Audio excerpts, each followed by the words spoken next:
Hello and welcome to the Calmcast, a time to feel calm and think clearly. I'm Claire Downham, the Queen of Calm, a transformational life coach. I was a burnt out head teacher who finally made the journey to calm after years of trying, and I want to prevent you from having to do the same. The Calmcast is a series of short explorations, gently guiding you back to your natural state, which is calm and clarity. Just listen like you would listen to music, with an open mind and curiosity. There's nothing else to do. Now let's relax into today's episode. So today's episode is entitled Success. And I feel like I've gone through kind of 3 phases with this word in my life. Probably completely unconsciously, I think, but looking back now, I can see how they've panned out. So I guess the first phase is the phase that most of us grow up with, really, and then that is the traditional concept of success, the idea that when we get to certain points, we will feel success. And those points are quite clearly defined, I think. Well, they were for me, and I'm sure they're different for everybody growing up. But when we look, before we even look out into the world, it starts with trying to get 20 out of 20 in your spelling test, doesn't it? When I think about it, it starts early on in life.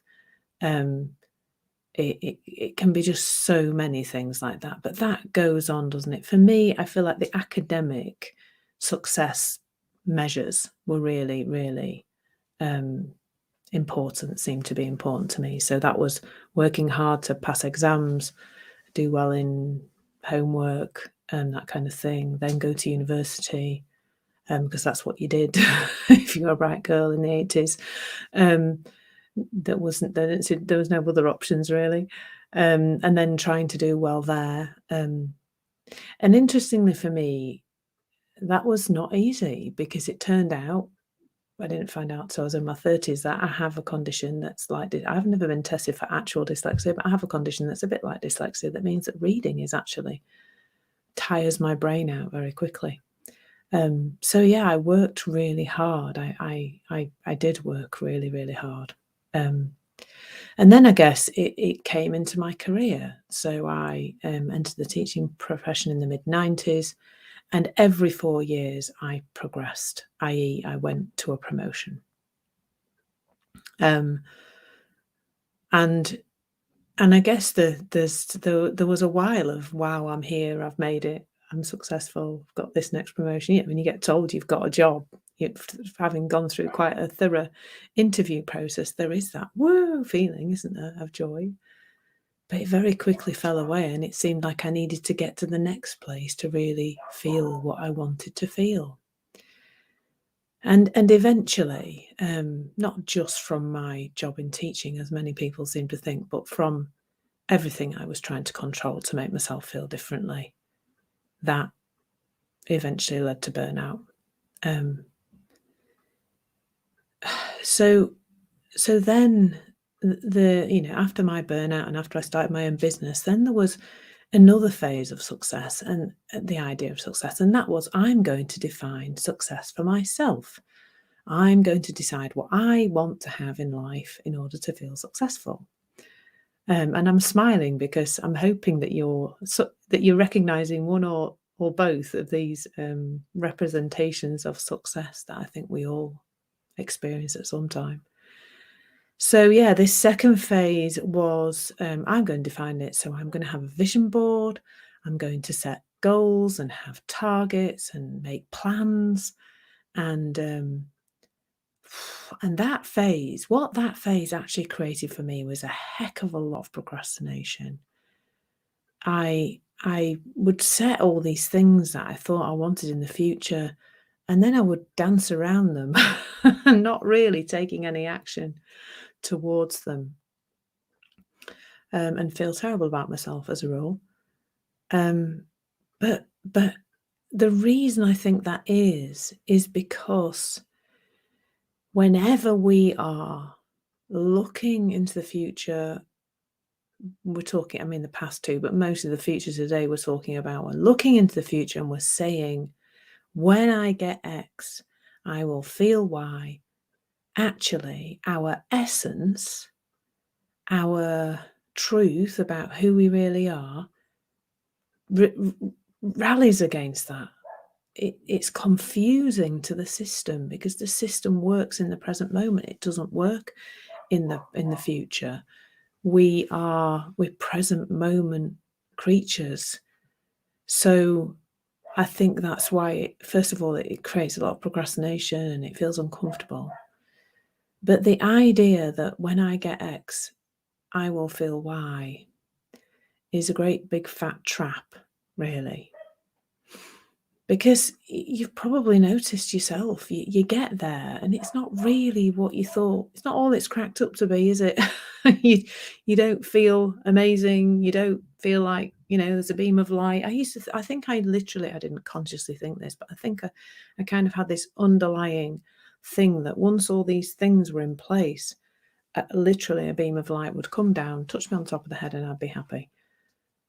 What a lie. What an absolute big fat lie, really. But of course, it looks like that's us taking ownership of it, doesn't it? Right? I'm going to define my version of success. It looks like this. It's how I want life to be. When I get there, when I get all these things on my vision board, I'm going to feel amazing. And it doesn't really work that way. Just fundamentally doesn't work that way, life, unfortunately. And now, I guess, my definition of success now is, I don't think I think about it that much, to be honest. But it feels like it's in the moment. It's, how many successes have I already had and have you already had today? It's a success if you turned up to watch this video. Well done. Especially those of you that, listen to me later on. It's a success if you have got out of bed and got dressed and arrived somewhere to work or do whatever. If you've got your kids out of the door dressed and in some kind of semblance of order, well done. That's a success. I think we're missing it all. We're missing where success really lives, and it lives in the present moment. And as we start to see that, a couple of amazing things happen. The first thing is we can be in this place of joy and feeling the success of life all the time. I mean, I was walking the other day and I just saw the snowdrops, probably a few weeks ago now, because we're on daffodils, aren't we now? But I saw the snowdrops and I just thought, wow, that's just noticing in the moment the snowdrops are there. Successful snowdrops. Well done, snowdrops, for turning up.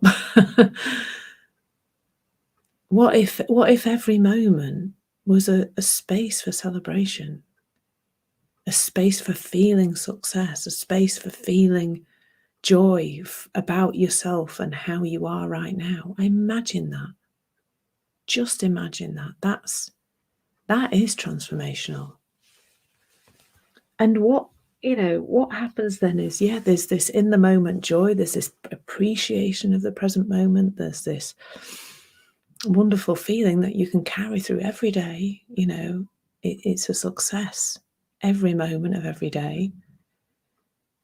And then what happens then really is that if we do have an idea about something that we think would be fun to experience in the future, from this place of present moment, feeling amazing about success and how great we are and all of that, the rest of it just unfolds beautifully. And that is where we are in our power, I suppose, when we're in our truth. Just this moment, and then the next moment, and then the next moment. It unfolding. And if that's done from this place of presence and joy, from this place of feeling successful right now, anything is possible. Anything at all. Just imagine that. So just awareness, always awareness. How much of life are you waiting for? How many places in life are you saying, when X is in place, I will experience Y? Whatever that is. Yeah, just notice it. Thank you so much for listening. There's nothing to do now but bring some awareness to how this is working out in your life. Listen regularly to experience longer and longer periods of calm. This has been the Calmcast with Claire Downham, Queen of Calm. Take care and keep listening.